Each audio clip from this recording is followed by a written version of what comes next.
Hello everyone! Thanks for dropping in to find out what else I saw in May that I didn't already talk about. In April, I was very disciplined and I took notes on each movie shortly after I watched it, so when it came time to make my video, all I had to do was clean up my notes a bit. It was great. Unfortunately, I did not do such a good job in May. In fact, I only took notes on one movie, and then I don't know what happened. There was always something else that I needed to do that needed my attention, and each movie was like, oh yeah, I gotta take notes on that, and then it just didn't happen. And I'm kicking myself now. So if you find these condensed reviews a little scantier than they usually are, that's why. But I am gonna do my best. Movie number 1 is 1931's Svengali, the pre-code adaptation of George du Maurier's novel Trilby about an eccentric genius who falls in love with a girl and uses his hypnotic powers to turn her into a famous singer. Archie Mayo directs and John Barrymore stars as Maestro Svengali, a hot-blooded Polish rascal who's apparently as famous for his bad hygiene as his musical talent. Barrymore altered his famous profile by applying a false nose, long hair, and an obscenely pointy beard, and naturally, his performance dominates the film. I was surprised how silly it was at times, the first part preoccupied with a lot of naughty shenanigans, but once hypnosis enters the picture, the story takes off. Those scenes, which I assume Barrymore wore special contacts for, usher us into the horror genre. Co-starring as his unwitting victim, the young model Trilby, is Marion Marsh, whose bubbly, vivacious charm threatens to steal Barrymore's spotlight. It's a pity Trilby spends the majority of the film in a zombie-like trance. It's a pity also that Marsh didn't have a bigger film career, which confuses me, considering how much natural appeal she demonstrates here, even with the ugly hairstyle. The supporting cast includes a surprisingly bouncy Donald Crisp and Bramwell Fletcher as Trilby's bewildered boyfriend, and some really nifty sets bear the influence of German Expressionism. All that said, I didn't really like this one. It's a creepy film, and that in and of itself I don't mind. It's actually successful in that regard. But my mom and I both found it a bit much. Svengali's personality and behavior and appearance and actions are so predatory and so gross that we found the whole thing rather uncomfortable to watch. It's like it was too skeevy to be enjoyable. And that's the only movie that I took notes on. And it's a good thing I did, because I feel like I watched it 4 months ago, not 4 weeks ago. Movie number 2 was a rewatch of 1939's Confessions of a Nazi Spy. This docudrama-esque film, directed by Anatole Litvak, depicts an investigation to expose a German spy ring in the United States. The plot was ripped from the previous year's headlines, intended to awaken the American people to what might be going on under their very noses.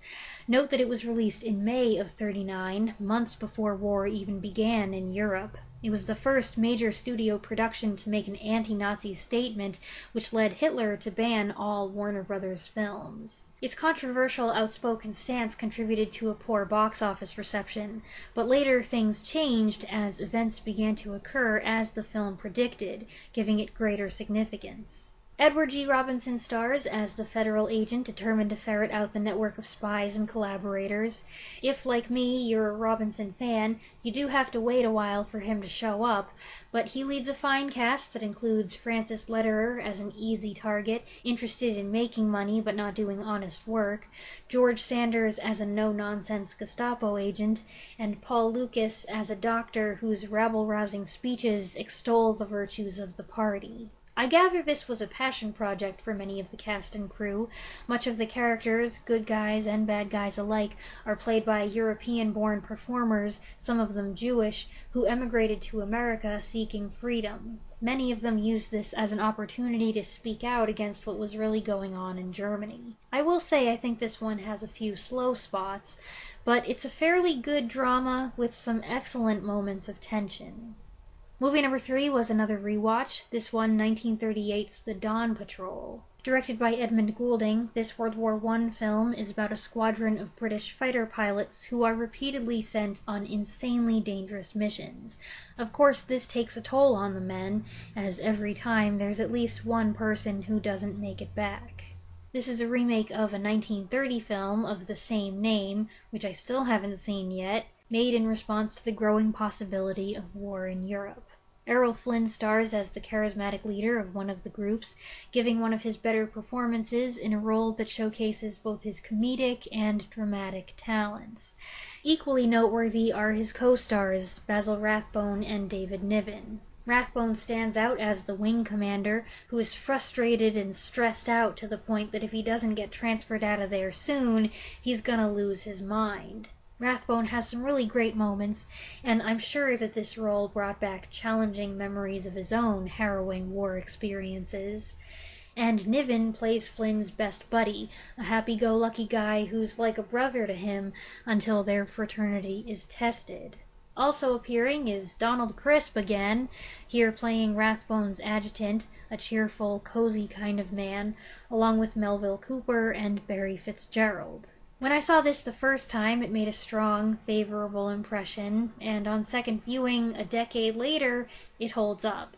One may find some of the acting a bit high-strung, I suppose, but, well, that's kind of the point. It's a solid film, good acting, compelling conflict, engaging action, even some humorous parts, with a script that still resonates today. Movie number 4 is 1945's Blood on the Sun, which is set in 1930s Japan. Yes, it's another war movie. James Cagney stars as a feisty reporter who gets in trouble with the imperialist government over his latest article regarding their global intentions. When the secret police go after his friend, Cagney gets involved in a hunt for a secret document that proves the extremist plans are real. This is an entertaining thriller with plenty of twists and turns, in a setting that I don't often see depicted in old Hollywood films, certainly not to this extent. I'm not sure of the veracity of specific facts, but the portrayal of racial tension in Japanese society at this time does coincide with what I've read elsewhere. Cagney is a bold, likable hero whose expertise in judo is impressive. His co-stars include Sylvia Sidney as a half-Asian spy, Wallace Ford as Cagney's unlucky reporter chum, and Robert Armstrong as Tojo. Yeah, that one's a little strange. Should you decide to see this film yourself, don't make the same mistake I did and watch the crummy public domain print that Amazon Prime is offering. It's not totally unwatchable, but it's not good, and you would never guess that this film was an Academy Award winner for Best Art Direction. So do yourself and the movie and Cagney a favor and find a superior version. I know there are a couple on YouTube right now, and I'm not talking about the colorized one. Don't watch that either. Movie number 5 is one I found while browsing through Prime, 2011's The Other Side. That's the title Prime is listing, but you may also find it under the name Ferocious Planet. In this Sci-Fi Channel original starring Joe Flanagan, the test of an interdimensional portal goes horribly wrong, sending the occupants of a sealed lab into a parallel dimension populated by big, angry beasts.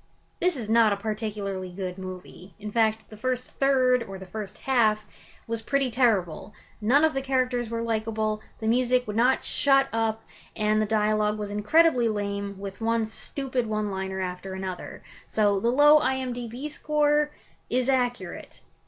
However, it did kind of grow on me. Basically, once the CGI monster eats half the cast, including the biggest name, John Rhys Davies, who gets killed in the first 15 minutes. By having the number of people available to say dumb things, the plot was able to get a move on. It then becomes a typical low-budget wandering around the woods monster movie, so it's still nothing special, but I don't know, it ended up being entertaining. I think I had a genuine laugh at one point, and I was engaged through to the predictable ending. Actually, calling it predictable isn't totally fair, because my first prediction that they were going to rip off one of the biggest plot twists ever turned out to be wrong, and I was glad about that because that would have been asinine. The film does rip off quite a few other things, though, like Jurassic Park 3. I'm not exactly recommending this, but if you've seen it listed and wondered about it, my take is that it wasn't too bad after a certain point. Movie number 6 is one I'd been meaning to see for a while, 1937's The Hurricane. Directed by John Ford, it's one of the earliest disaster epics, following in the footsteps of San Francisco from the previous year. On a remote island in the South Seas, Raymond Massey's French governor tries to be firm but just with the natives until he finds himself at odds with them when local hero and sailor Terengi, played by John Hall, is incarcerated and his sentence gradually extended from 6 months to 20 years. As you can infer, it turns out that personal drama is the primary focus here, with the disaster only coming in at the climax. Terengi spends most of the film trying to reunite with his brand new bride, played by Dorothy Lamour. And I wouldn't have minded that if it weren't kind of irritating. He's miserable and desperate to return home, okay. But each time he tries and fails to escape, he prolongs his sentence. And this cycle quickly became infuriating to me. It's not like he was wrongfully imprisoned. There is racial prejudice involved here, but he did blow his top and assault someone. 6 months in jail for punching a guy in the face is excessive, but it's doable. If he would just suck it up and take the punishment, he'd be sailing back home in no time. But he keeps making the situation worse for himself, and for the people back home. So, yes, the plot and the character tried my patience, and I think another part of it has to do with the depiction of the natives as these childlike people who can't make wise decisions when left to their own devices. It didn't sit well with me. But the cast is good, in addition to Massey and Lamour and Hall, who I found kind of boring. We have Mary Astor as Massey's wife, Thomas Mitchell as the doctor, and C. Aubrey Smith as the priest, all of them trying to intervene on the islanders' behalf. And John Carradine appears as a sadistic prison warden. Fortunately, after all that build-up, I think the payoff is worth it. The hurricane sequence is great, with stunning special effects. It delivers on that score. But besides that, I confess I was underwhelmed. Movie number 7 is 1949's Too Late for Tears. Elizabeth Scott stars in this Byron Haskin-directed noir thriller in which a married couple has a bag full of money dropped in their back seat by mistake.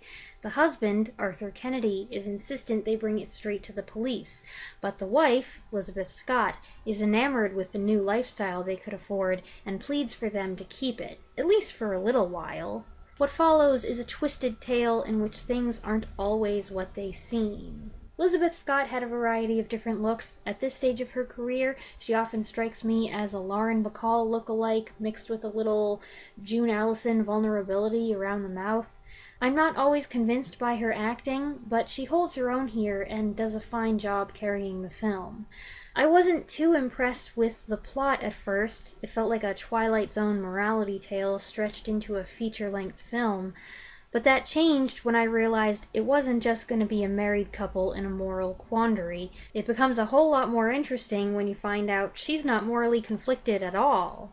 Dan Duryea shows up, and while he is playing a heel as usual, the character, and how the audience responds to him as the narrative progresses, is surprising. But I don't want to give away too much here, in case you decide to watch this movie.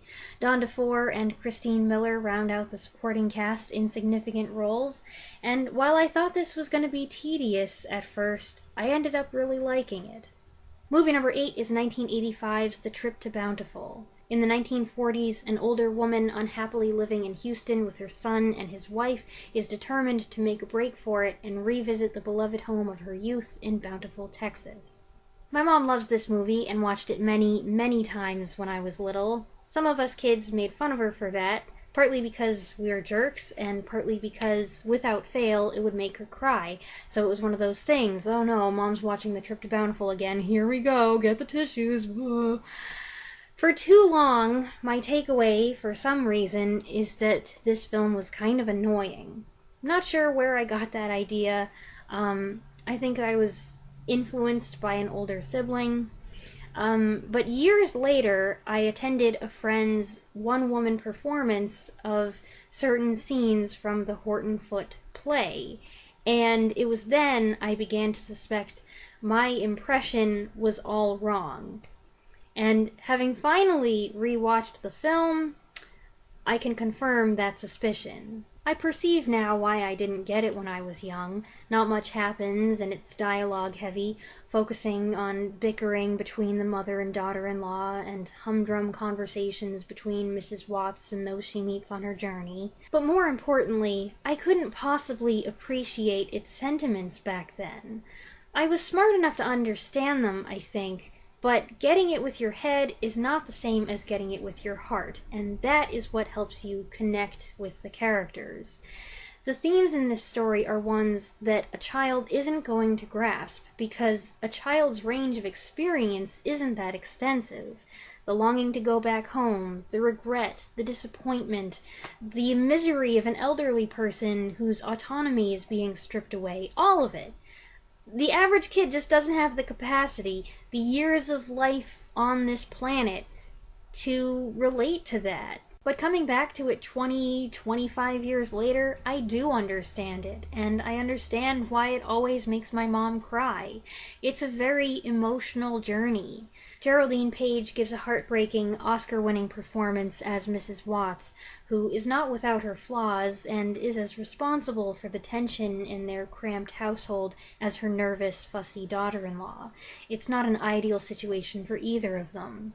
John Hurd plays the son, torn between a doting mother obsessed with the past and an equally stubborn wife intent on the future. Though this is Page's film, he has an especially powerful monologue in the last act. The daughter-in-law is played by Carlin Glynn, whose husband Peter Masterson was the director. Jessie May is a demanding character and a bit of a bully, which makes it a thankless role, but Glynn made her feel real and even sympathetic, despite being kind of an antagonist. And Rebecca De Mornay joins the film as her foil, a quiet, sweet-tempered young lady who makes friends with Mrs. Watts and looks after her. The film is funny and heartfelt, with a strong score woven around the hymn, softly and tenderly performed by gospel singer and Houston native Cynthia Clausen. And on a side note, I was impressed by how authentically 40s it feels. I often find newer movies set in this period have a certain phoniness. They're oversaturated, the hair and makeup are ridiculous exaggerations, but this was good. It wasn't designed to be cinematic, but rather honest and genuine. So, there you go, Mom. I totally get it now. Number 9 was the movie of 2022, and I finally watched it, Top Gun Maverick, in which Tom Cruise's hotshot fighter pilot, a little older now and on the verge of losing his job, is tasked with training a younger crew for an overseas mission they're not likely to survive. Ordinarily, I would not have been interested in this. I am indifferent to most of the nostalgia bait sequels and soft reboots that have been inundating theaters over the last decade or so, and the original Top Gun is not a movie I've ever been excited about. I've seen it, I saw it once, and I'm not interested in revisiting it. What piqued my interest in the sequel, however, is that so many people out there, whose opinions I generally trust, and who are not just Top Gun fanboys, praised it. And not only did they say it was good, it was astonishingly good, and a refreshing return to the way movies used to be. Plus, they promised you don't have to have seen Top Gun to enjoy it. So I changed my mind and looked forward to checking it out for myself. And now that I've seen it, I agree. It's really good. There's not much I can comment on that hasn't been said already. The film looks fantastic. Tom Cruise, like him or not, has still got it, and the cast has a lot of charisma. There are a few corny scenes of the younger generation bantering with each other, but at least that feels quintessentially Top Gun, and the action and flight sequences are phenomenal. It was well cast, and of course what they did for Val Kilmer is touching. The writers made some smart moves with how certain elements were handled, and they cover what you need to know from the first film in such a way that you understand the character dynamics and the strain on relationships. And then the last 45 minutes or so are great, intense, but also fun and funny, with satisfying closure. It is a longer film, but you don't feel the length, and all around it was very entertaining. It would have been cool to see it on the big screen like everybody else, but there were a couple shots that made my stomach turn, so I don't think seeing it in the theater would have been such a good thing for me. Movie number 10 is 1953's Rough Shoot, also known as Shoot First. Based on those titles and the fact it stars Joel McCrea, I assumed it was a western, but it's not. It's an espionage thriller. McCrea plays an American colonel staying in rural England who gets embroiled in a secret agent plot when he shoots someone he believes to be a poacher. I initially got the impression that this was a B picture. Joel McCrea's is the only big name attached, and it has a lower budget feel. But I'm thinking that may have been a byproduct of the slightly inferior print we watched on YouTube, because it actually turned out to be a decently crafted, well-shot thriller with some creative sequences, especially in the latter section. It's not quite Hitchcock, but it was probably inspired by his work in part, and at one point McCrea even dresses like his character in Foreign Correspondent. An obvious highlight for me was Herbert Lom's supporting role as a quirky, flamboyant foreigner who is working undercover for the British. The film does sag a bit in the middle, but again, that may have been print quality. There's a pivotal scene that occurs at night, and it was awfully dark and hard to see, and therefore confusing. But things pick up again in a fun way when a bizarre twist gets everyone involved in a dangerous charade. Even though it had some rough patches, I ended up liking it.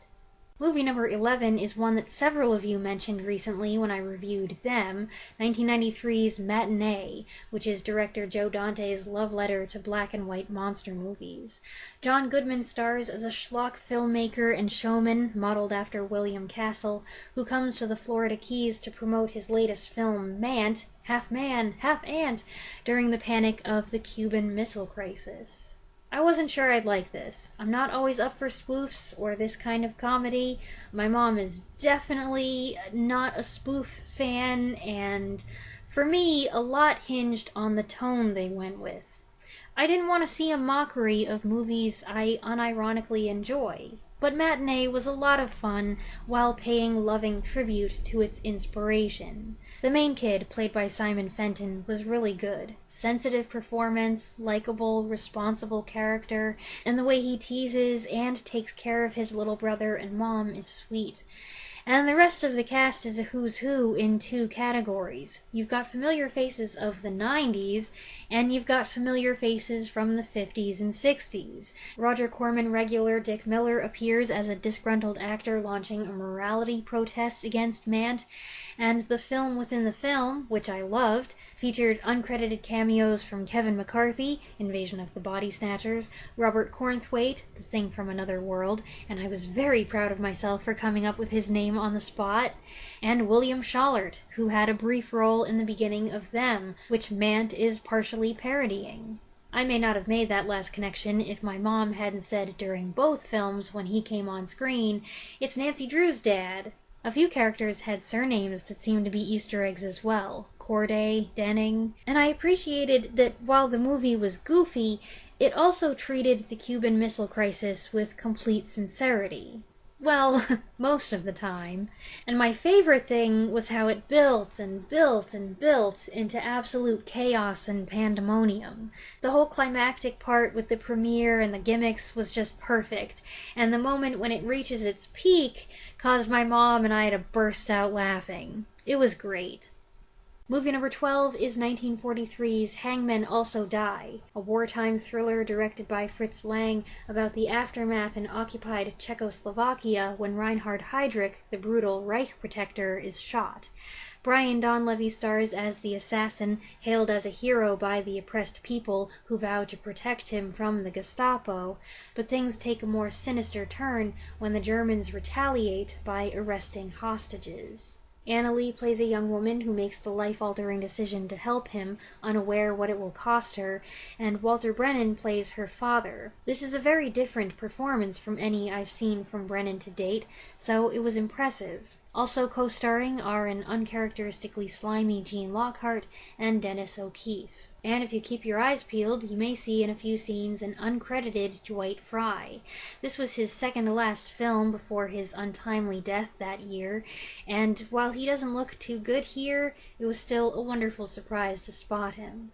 Tensions and stakes are high in this narrative, as the people find themselves caught between a rock and a hard place, and the Nazis aren't as dim-witted as you'd like them to be, particularly not the inspector, played by Alexander Granach. Fun little trivia for you, he's most known for playing the Renfield character in 1922's Nosferatu, so between him and Dwight Fry, we've got two Renfields here.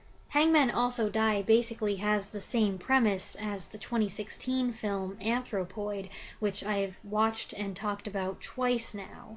Yet outside of a couple major indisputable facts, all the details are different. One of these narratives is entirely fictitious, and I'm afraid it's this one. But I cut them some slack. The event happened in 1942. They didn't know the whole story when they wrote the screenplay. But it's still an engrossing movie, even if it is largely a fabrication, and like Confessions of a Nazi Spy, its production involved many refugees from Nazi Germany. And that wraps up everything else I saw in May. I hope you enjoyed this video. Let me know your thoughts on any of the titles I mentioned or anything that you saw last month in the comments below, and I'll be back next week. Thanks for watching.